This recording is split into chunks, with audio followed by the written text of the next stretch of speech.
¿Ya Vale. te claro? Bueno, pues muy buenas. Hoy estamos con Lola López Mondéjar, que es una psicóloga clínica, psicoanalista, una espléndida escritora, de la que le recomiendo, por recomendar algún título, el último libro de cuentos publicado en Páginas de Espuma, Qué mundo tan maravilloso, que es un ramillete de narraciones intensas y emocionantes. Aparte de una gran conversadora, es alguien que escucha, más allá de codificar lo que decimos con las palabras, sino que también es capaz de interpretar los silencios y lo que no se dice y se está expresando. Así que bueno, sin más preámbulo, Lola, ante un acontecimiento de esta magnitud, sin referentes, sin experiencias similares que hayamos vivido, ¿qué mecanismos de defensa, de supervivencia generamos? Bueno, en general, ante cualquier acontecimiento que potencialmente traumático, aunque yo tengo dudas de que este acontecimiento lo sea, ya lo veremos después, las personas reaccionamos con los mecanismos de defensa habituales, con los que, el abanico de mecanismos de defensa con los que nos enfrentamos al mundo. Hemos observado en el espacio público, fíjate, personas como Boris Johnson, por ejemplo, o Trump, que han negado la pandemia. Es el mecanismo que habitualmente ellos utilizan cuando algo les desborda, ¿no? Negarlo. Si bien posteriormente, ante la evidencia, han tenido que rectificar. Entonces, un mecanismo sería la negación. Otro mecanismo sería la adaptación, como ha sucedido con la mayor parte de la población, que se ha sometido obedientemente, ¿no?, a las consignas de la autoridad, hemos respetado la autoridad. Y yo creo que posteriormente la adaptación a ese mecanismo va a ser también en diferente grado. La negación quizá la vemos también en conductas incívicas, ¿no?, como algunas personas que ha sido denunciada por la policía y demás. Pero yo creo que es pronto para ver de qué manera estos mecanismos van a ser eficaces o no. Uh-huh. Decías que dudabas de que esta situación pudiera ser traumática. ¿Por qué?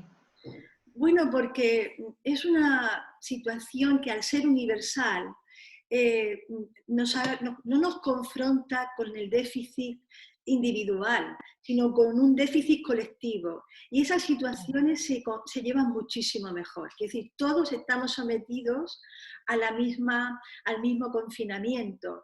Esto ha sucedido por algo que no es, digamos, culpa nuestra ni responsabilidad nuestra.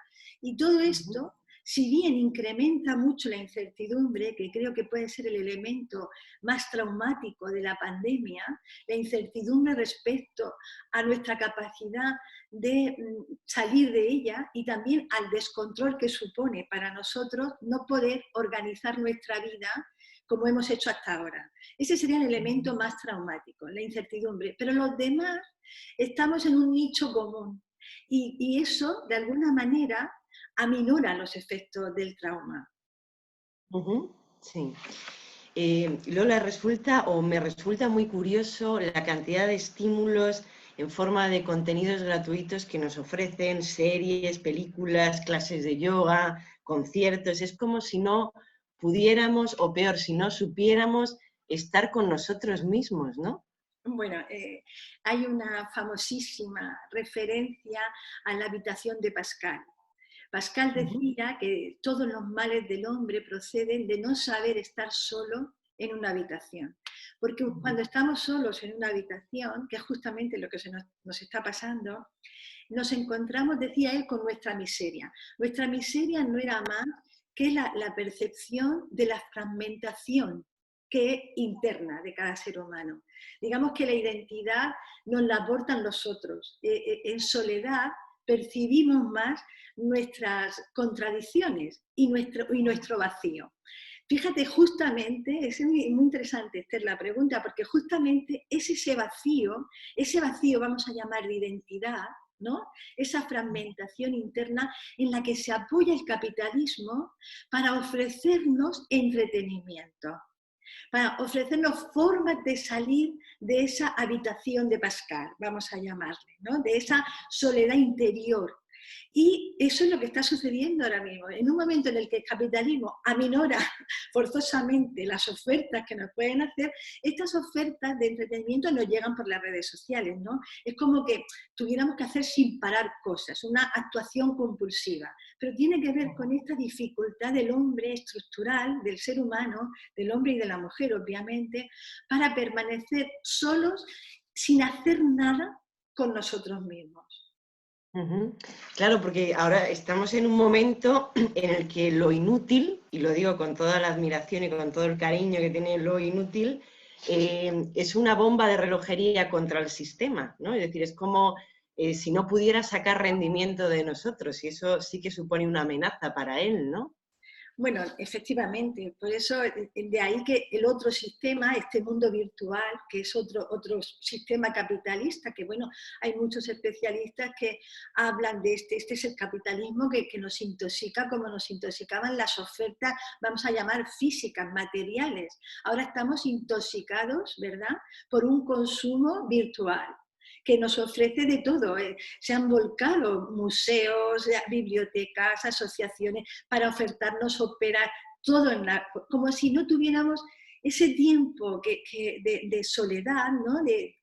Esa resistencia íntima, ¿no? que se habla también, que hablaba, para refugiarnos en nosotros mismos, tuviera que ser ocupado también por el capitalismo. Ujú.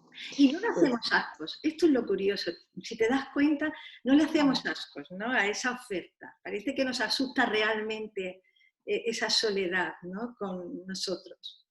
Ujú. Lola, durante estas semanas también estamos viendo cambios comunes, por ejemplo, en el modo de comunicarnos con el otro, ¿no? Ya no se trata tanto de mandar mensajes de WhatsApp, sino de hablar, y además las conversaciones son largas, o sea, son muy largas. Hablar con el otro, ¿hasta qué punto nos sostiene?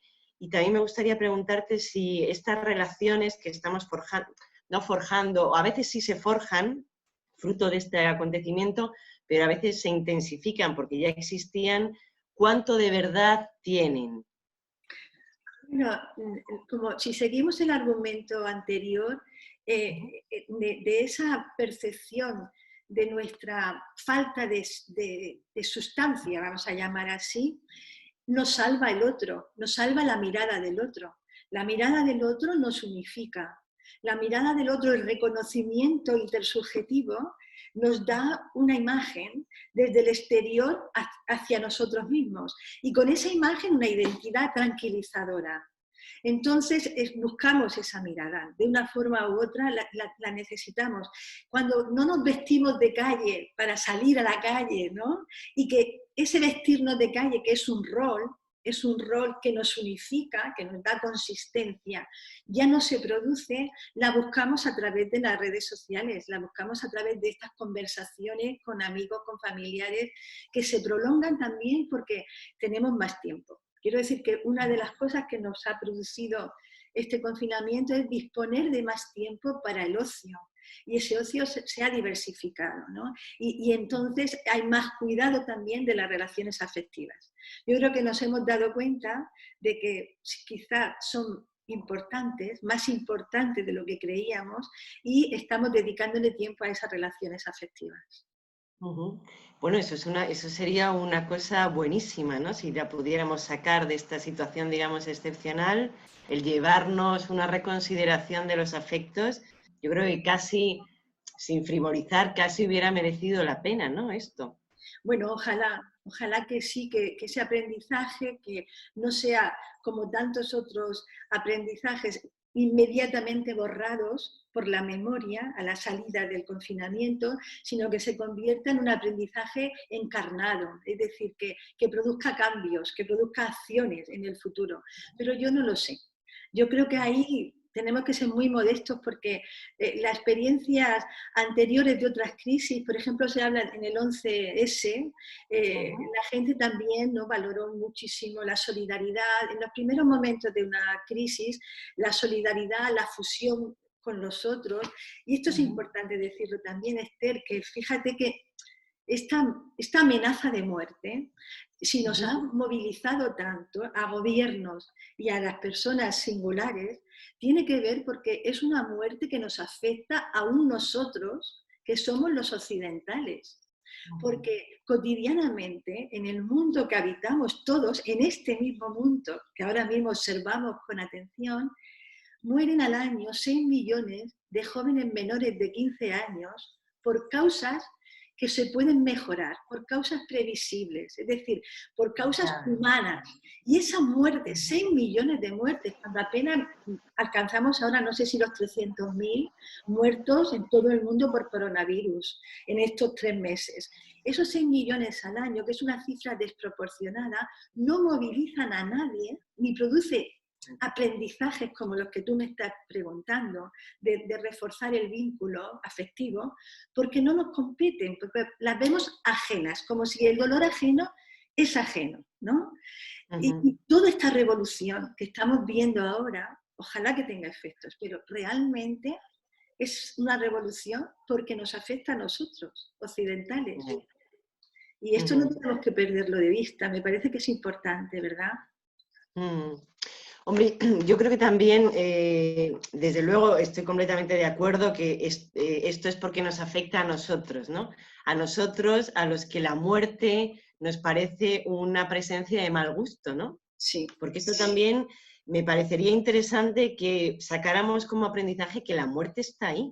Es decir, que los cuerpos mueren, ¿no? Porque parece que estamos en un sistema, en un momento en el que hay que ocultar todo ese dolor, esa degradación del cuerpo, esas póstulas, es decir, lo negamos, ¿no? Completamente. Bueno, esto es un ejercicio que Occidente ha hecho de una manera hiperespecializada desde hace siglos, ¿no? Ujú. Hay lo que se llama, Occidente vive inmerso en lo que se ha llamado el ideal prometeico, ¿no? En la ficción, una ficción de que somos semejantes a los dioses, por lo tanto inmortales. Y esta suerte de ficción, de fantasía, que yo le llamo, un concepto que yo le llamo fantasía de invulnerabilidad, es decir, de que somos invulnerables, hace que neguemos nuestras debilidades, unas debilidades que ahora mismo esta pandemia ha puesto en evidencia, ¿no? Pero Ujú. es así como Occidente le ha dado la espalda a la muerte. Y lo único que esto hace es que nos pone delante que somos mortales. Fíjate que en las charlas TED, la fantasía de unos seres humanos, lo que se llama el solucionismo tecnológico, es decir, todo Ujú. se puede resolver por la tecnología y la ciencia. Si vamos a ser seres cyborg, seres protésicos, inmortales, ¿verdad? No es una fantasía que ha tenido desde Frankenstein, Mary Shelley en Frankenstein se llamaba el moderno Prometeo, Ujú. precisamente porque la ambición de Víctor Frankenstein era hacernos inmortales. Y es una ambición que late en Occidente desde hace siglos.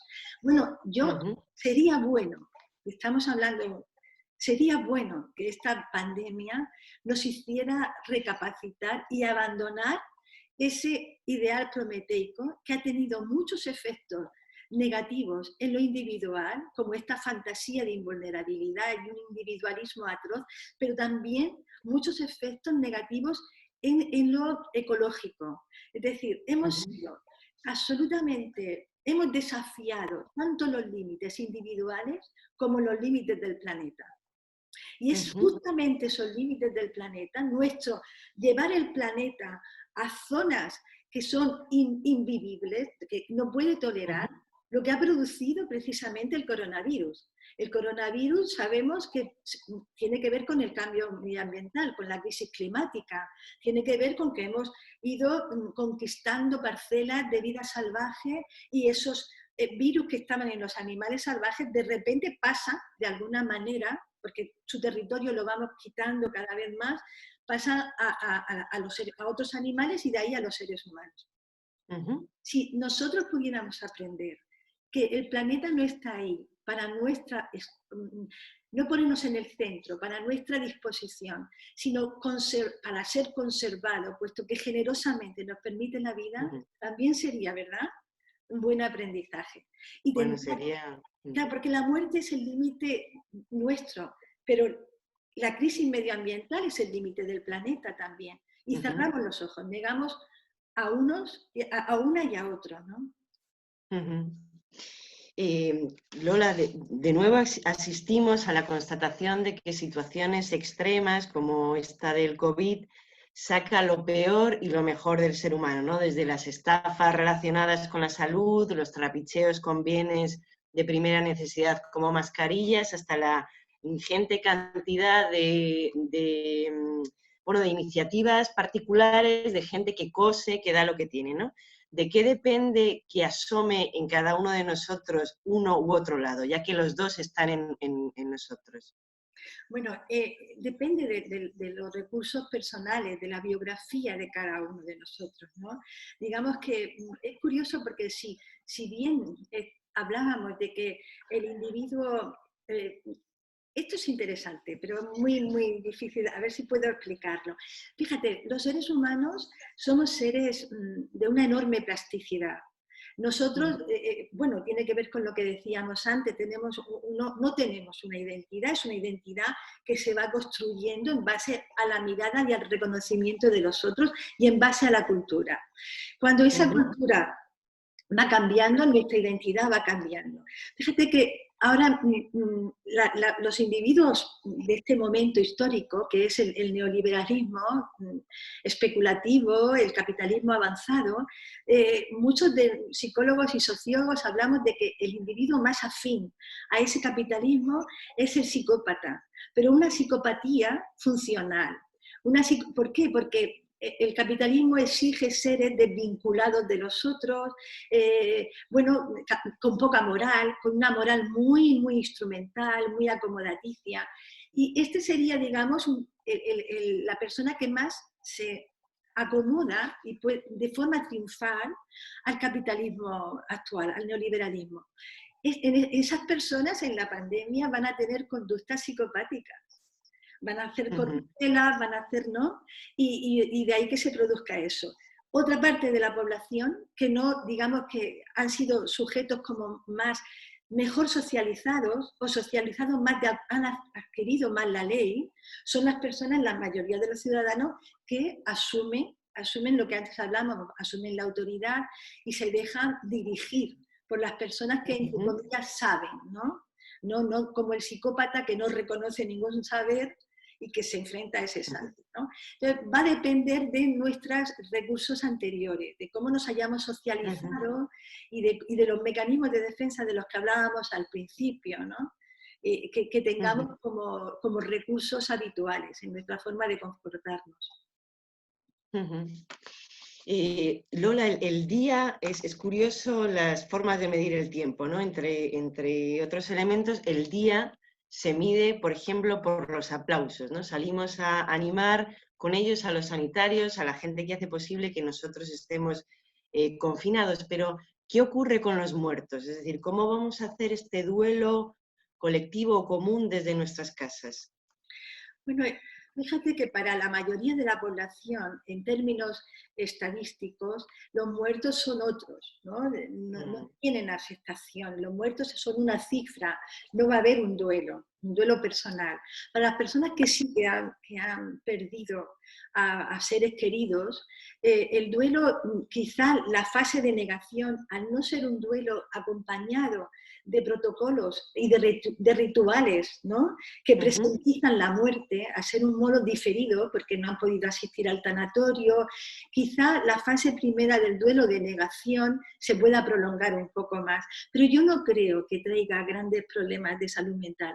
Me gustaría decirte que hemos observado los profesionales que lejos esta crisis, este confinamiento, lejos de producir un incremento importante de patologías mentales, ha supuesto, si quieres, aunque falta por hacer estudios más rigurosos, pero la intuición, la percepción clínica que tenemos, ha supuesto un descenso de patologías. ¿En serio? En serio. Mira, por ejemplo, bueno, tanto en enfermedades físicas, por ejemplo, los ictus han disminuido un 20%. Las urgencias hospitalarias de salud mental han disminuido 2/3. se están produciendo un tercio. Vamos a pensar que una parte de los pacientes con un malestar agudo no acude a urgencias porque tienen miedo de que el hospital esté contaminado. Eso está afectando, pero no puede explicarlo todo. Entonces tenemos que, y nuestra percepción clínica es que muchos pacientes en el confinamiento, en la protección del hogar, se sienten más cómodos que en las exigencias que hoy les hace el mundo exterior. Y de hecho se está produciendo lo que ahora mismo, bueno, en los medios se está llamando el síndrome de la cabaña, mucha gente que no quiere salir de casa. Esto es los pacientes. Yo sigo trabajando y tengo muchos foros por internet con colegas que trabajamos para compartir lo que está pasando, y lo que observamos es que ha habido una disminución importante del malestar psíquico en nuestros pacientes, como si lo estresante fuera el propio mundo, o por lo menos un mundo que les exige una velocidad que es, digamos, contraria a la condición humana, podríamos decir. Y el encuentro con otro ritmo, con un cambio de ritmo más natural, un ritmo que tiene más que ver con la naturaleza, con acercarnos a lo próximo, ¿verdad? A la cocina, a la pequeña gimnasia que podamos hacer, a la lectura, un ritmo menos externalizado y más internalizado, de alguna manera nos hace más felices. Esto se verá, ¿no? Porque no, tendremos que hacer estudios. No es en todos los casos así. También sabemos que, por ejemplo, entre las mujeres maltratadas, esto no es así en absoluto. La casa se convierte en un infierno, es lo opuesto, ¿no? Y que el incremento de llamadas al 116 ha sido exponencial, ha sido de un 60%, pero para las personas digamos, para los pacientes psiquiátricos que asistimos habitualmente, el confinamiento está siendo relajante. Qué curioso. Es curioso, sí. Oye, Lola, ¿y se nos curará este miedo al otro, este acercarnos con prudencia, con mesura, con sospecha? Bueno, al parecer en situaciones previas sí que se olvida. Digamos que si no es recurrente, como tememos que pueda ser, sabes que hay unas predicciones que dicen que en otoño podría volver con más fuerza el virus, o incluso que otros virus precisamente que se van a despertar por este confinamiento al que estamos llevando la naturaleza puedan también despertar y atacarnos. Si no es recurrente, que se convierta en una experiencia realmente traumática, ¿no? Porque nos secuestren las agendas y las biografías, sí que olvidaremos el miedo al otro. Yo creo que se olvidará y se puede olvidar pronto. Digamos que la pulsión de vida es muy importante, ¿no? Y el deseo de salir en los pueblos mediterráneos quizás forma parte mucho de nuestra cultura, de nuestra socialización, forma parte de la alegría también. Compartir y sentirnos alegres tiene que ver con la presencia física del otro, ¿no? Entonces puede que lo olvidemos pronto. No para todos igual, podríamos decir. No para todo el mundo de la misma manera, en el mismo grado. ¿Y qué estamos perdiendo con este confinamiento, con esta pandemia? Yo creo que, en primer lugar, en lo singular, estamos perdiendo esa fantasía, o desearía pensar que vamos a perder esa fantasía de invulnerabilidad de la que hablábamos antes. Ese ideal prometeico, esa idea, esa ficción de que somos dioses inmortales, y ojalá que podamos perderla y confrontarnos con la realidad de nuestra vulnerabilidad, de que somos seres vulnerables, de que somos de nuestras debilidades, de que necesitamos a los otros. Ojalá perdamos ese individualismo para darnos cuenta que necesitamos al otro y que necesitamos, esto es muy importante, el estado de bienestar. Yo creo que podremos, este individualismo que en los colectivos era privatización, podemos perderla en favor de una necesidad urgente de reclamar una sanidad pública, ¿verdad? Unos sistemas de protección de los débiles y de los enfermos que garanticen la supervivencia. Yo creo que vamos a perder, y esto me ha gustado mucho en una última conferencia o un artículo de Sloterdijk, que es un filósofo que sigo desde hace mucho. Sí, sí, es maravilloso, de las esferas. De esferas,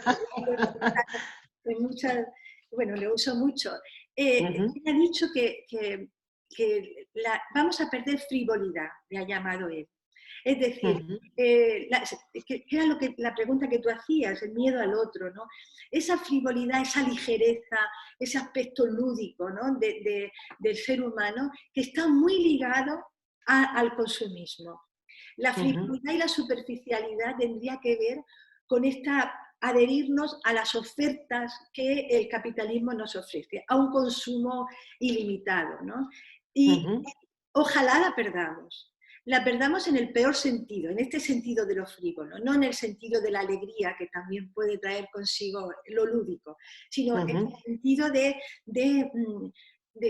invertir nuestras prioridades y volver a colocar la prioridad de consumir, de llenar nuestra vida de esos objetos que son propuestos objetos homogéneos, que son objetos de consumo propuestos por el mercado, y nos demos cuenta que eso no es prioritario y invirtamos la jerarquía de prioridades y nos demos cuenta que lo prioritario en realidad es algo mucho más austero, es mucho más el contacto con el otro, ¿verdad?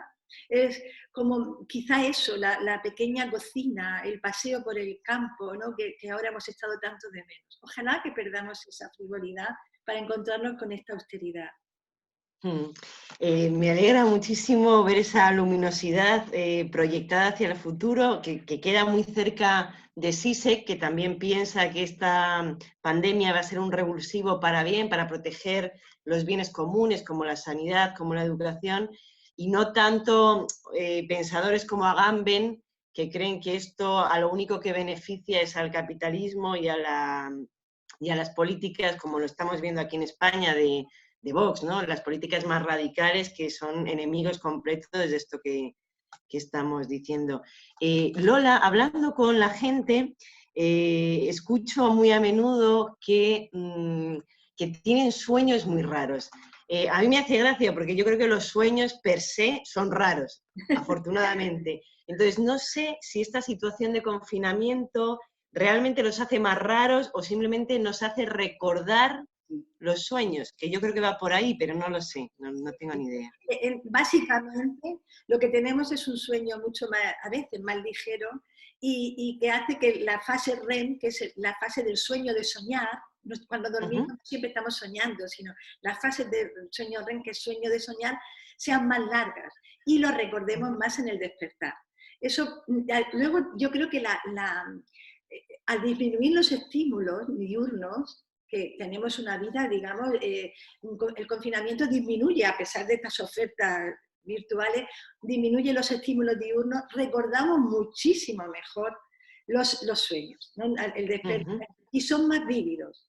Esto pasa también, si te das cuenta, en los viajes. Cuando viajamos, ¿verdad? Que abandonamos también los cambios de la rutina, los cambios de la vida común. Cuando viajamos, que abandonamos la rutina, los sueños suelen ser mucho más intensos, más vívidos y los recordamos más. Y estamos en un periodo que eso está afectando a la mayoría de la gente, entonces se comenta muchísimo, ¿no? En las redes y demás. Sí. Tiene que ver más con el recuerdo que en general, nosotros pensamos que soñamos siempre. Pero hay muchas personas que casi nunca recuerdan lo que sueñan, ¿no? Y en este momento se está produciendo, por eso que estamos, esa bajada de estímulos, esas dificultades de un sueño más profundo y el alargamiento de la fase en REM, que recordemos más lo que soñamos. Pero la rareza de los sueños siempre son raros y sí. Lola, una última pregunta. ¿Qué lecturas te están acompañando en este confinamiento? Bueno, pues muchas. Estoy leyendo poca ficción, aunque estoy ahora mismo leyendo El rojo y el negro. De Stendhal. Sí, en francés, para ver si me meto bien, puedo meterme bien, y lo estoy consiguiendo, estoy muy contenta, porque lo había leído traducido, y estoy leyendo sobre todo ensayo, porque me interesa mucho esto que hablábamos de la plasticidad del ser humano, ¿no? De esta capacidad de transformarnos, ¿no? En periodos de tiempo muy cortitos. Y estoy leyendo mucho alrededor del periodo de nazi, ¿no? De la República de Weimar hasta el ascenso del nazismo. Estoy leyendo Los amnésicos, que es un ensayo que me gustó mucho, de Geraldine Schwab, que habla de una familia alemana, de la amnesia de los alemanes respecto a cómo se aprovecharon, ¿no? Incluso aquellos que fueron llamados, que no participaron de la propia ascenso de Hitler, nunca estuvieron adscritos al partido, pero sí que colaboraron de alguna manera, ¿no? Bueno, estoy leyendo un libro que me ha parecido brillantísimo, de Hannah Arendt, Los orígenes del totalitarismo. Sí. Bueno, la conozco mucho y la leo mucho, pero en este libro me está sorprendiendo la agudeza de su pensamiento. Es un libro que recomiendo muchísimo, porque se cita mucho, pero no se lee.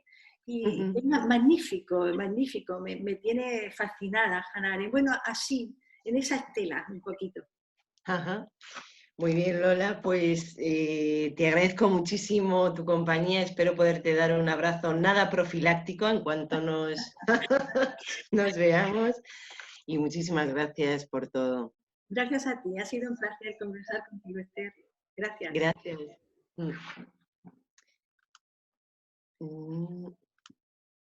¿Apago? Vale. Apago y nos llamamos para que no tengas que cortar mucho. ¿Has cortado la grabación? Tienes que cortarla tú, porque a mí